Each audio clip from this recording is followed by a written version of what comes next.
Right now is not a good time to have OTF in your name. It seems like all throughout 2024, all throughout 2025, every time we hear OTF mentioned, it don't have anything to do with music. Instead, it has to do with their criminal activity. And today is no different. So last month, we seen news reports starting to come out about OTF affiliate Boona being arrested and accused of abducting, duct taping, robbing, and killing his plug before taking his body and dumping it in a church parking lot. At the time, we didn't have much information about what all went down. All we knew was that Boona was involved. Right? Here's what the news had to say about it at that time. Gwinnett County Police are looking for a gunman who shot and killed someone at a church parking lot this morning.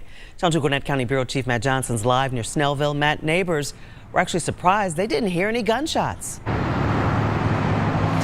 And Gwinnett County Police detectives spent hours combing through this church parking lot behind me looking for clues in a homicide. It was a startling scene for a lot of people nearby, and neighbors tell me there's a lot of questions about how this happened and why.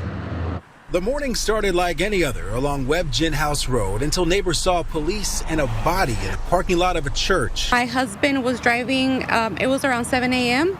leaving to work, and he actually saw the body and saw the officers, and he stopped and he was like, you know, should we be worried? What makes this mystery even more puzzling is what Abby Gonzalez and her neighbors say they didn't hear at around 6 o'clock Tuesday morning. No gunshots, no screams, no sounds of violence that would explain how a man in his 20s ended up dead with a gunshot wound. I have 2 little ones in the house, and we're always outside here in the church, so it makes us like, you know, feel scared a little bit. Canton United Methodist Church is where children play and families gather for worship, not where Gwinnett police usually find themselves searching for clues. We do not believe there's any association with the church itself. Thankfully, it wasn't like when the kids were around or anything. Neighbors are left wondering why this tragedy came to their doorstep.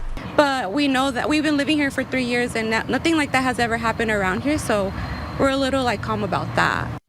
At the time that news report came out, details were very scarce about what exactly happened. All they knew is that a man was shot and killed and that nobody in the neighborhood heard any gunshots. It wasn't until the next day that this guy was identified, and he was a 28-year-old father named Oscar Alexis Cruz. About 2 weeks later, on August the 7th, an arrest warrant was issued for OTF Boona, alleging that Boona traveled to Lawrenceville, Georgia, which is about 40 minutes away from Atlanta, right? And Atlanta is where Boona was living. He came from Chicago, but apparently Lil Durk had bought him a house in Atlanta, so he was living in Atlanta. He traveled to Lawrenceville, and somewhere in between 1 in the morning and 3:30 in the morning, he broke into Oscar's house where he duct taped his hands together, ransacked his house, demanded money from him before finally executing him by shooting him over 17 times before dumping his body at the church where it was found. Boona's official charges for this were murder, aggravated assault, aggravated battery, home invasion, kidnapping, armed robbery, false imprisonment, possession of a firearm. This is a very long list of very serious charges. Now, when this news story first broke, that's pretty much all that we knew, but we have started getting details about this crime since it happened. And most of these details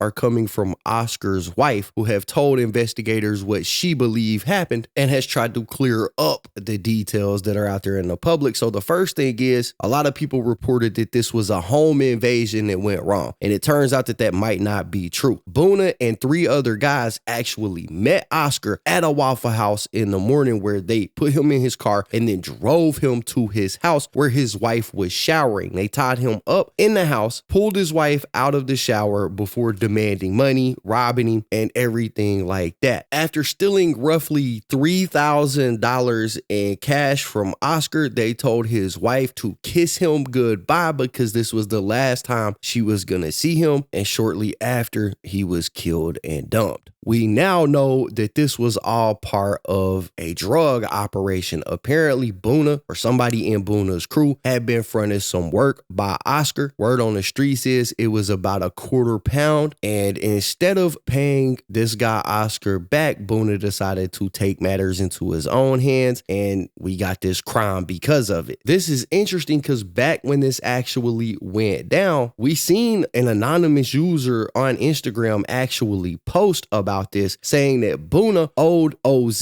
that was Oscar's nickname, OZ, for a QP. OZ was asking around for people to get his bread back, and word got back to Boona, and Boona acted like he was going to pay OZ, so OZ went to meet him at the Waffle House, got in Boona's car. Boona backed him up, tied his hands together, took him to his house, robbed him, and then killed him. Boona was told that OZ was looking for him, and OZ had posted like 12 bags of work the night before, so Boona decided to make his move, and after it was done, they only left with about a QP worth of work and $3,000 in cash. Shaking my head. Now, this was posted back when this all first happened, but it was unconfirmed, looked like internet speculation, but it looks like this person might have been right, because yesterday we got an update on the case, and that is pretty much exactly what the police said happened. They have pretty much confirmed that this whole situation took place because Boona owed OZ some money. New developments. Channel 2 Action News found out what police say led to a violent home invasion before an officer found a man's body at a Gwinnett County church parking lot. As Channel 2 Gwinnett County Bureau Chief Matt Johnson reports for us, police say the 4 suspects sent a disturbing message to the victim's wife. Today, we're getting new insight on a brutal murder that police say began well before they discovered the victim's body at a church parking lot. A detective testified that armed robbers actually sent a chilling message to the victim's wife right before the murder.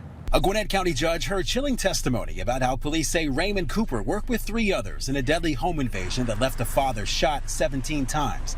A detective said the suspects delivered a terrifying message to the wife of Oscar Cruz. They told her this would be the last time that she saw her husband and to kiss him goodbye. Police say Cooper and 3 suspects met Cruz at a Waffle House on July 22nd at around 1 in the morning, where he got into their car. Investigators say the suspects became violent when they took Cruz to his home on Gin Blossom Circle, where the 28-year-old's wife was showering. His hands were bound with duct tape, and there was a male pointing a gun at his head. And she was made to get out of the shower and come downstairs. Authorities say 2 armed men stole $3,000 and possibly drugs from the home. Police arrested 26-year-old Javon Wilson last week in connection with the murder. Investigators tracked a Charger to Webb Gin House Road using cameras, where Cruz was found dead in a church parking lot the same day. Oscar Cruz was going to either sell drugs to the individual or get paid back for some drugs he fronted them prior.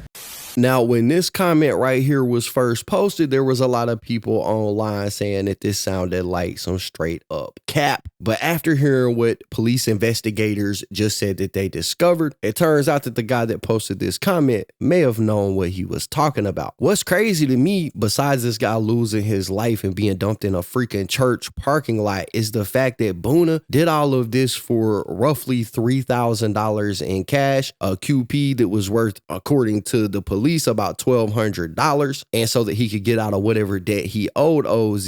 The crazy thing is that it seems like Boona may not have had to do this if he would have just been smart with his money from the beginning. Trenches News, which is a popular YouTube blogger, he often talks about hip-hop stuff just like I do on my channel, has spoke on this OTF Boona situation a couple of times, and in a video he made yesterday, he said that he knows that Lil Durk has treated Boona really well, giving him hundreds of thousands of dollars, bought him a house in Atlanta, and for whatever reason, Boona didn't use that money to better himself. He just fucked it all off to the point that he needed to rob this guy for $3,000. And remember, there was 4 people that committed this crime. So that $3,000 had to be split between 4 different people, meaning that OTF Boona has officially threw his entire life away over what amounts to less than a weekly paycheck for most people once everything was split. I seen Lil Durk get him multiple hundreds of thousands of dollars. They brought the man a crib in Georgia, cars and everything, man. He just didn't want to work, man. He used his motherfucking fame and fortune to rob people and shit, man. It's crazy, bro. I'm heated for Boona because I know what Lil Durk did for him. Everybody know Lil Durk did more for him than he did for any one of those guys. Besides like Diddy and all them, you know. But any guys that's on the street level or anybody in Chicago who was left behind, he did way more for him. That's crazy, but Boona is facing some serious charges right here. I'm going to be honest, looking at the charges, I wouldn't be shocked if in the state of Georgia, he was given the death penalty for what he did. I mean, he invaded this dude's home, kidnapped him, bound his hands with duct tape, and then executed him by shooting him 17 times, and then dumped his body in a church parking lot. I don't think Georgia is going to take it very easy on Boona. There was 4 people involved. I'm sure somebody is going to flip and start giving information. They said that last week, the last suspect was arrested. Suddenly this week, they have new details and they know what's going on. You know what I'm saying? So I'm sure it won't take them long to connect all the dots, but it looks to me like OTF Boona is cooked. Crazy stuff, bro. But at this point, y'all gotta let me know what y'all think about it in the comments down below. Don't forget to hit the like button. Y'all been lacking on that like button. I don't know what's going on with my audience, but y'all have not been hitting that like button. Hit the like button, subscribe, tap the notification bell so you get notified every time I upload a video. And as always, it's been fun rocking with y'all, man. I'm out.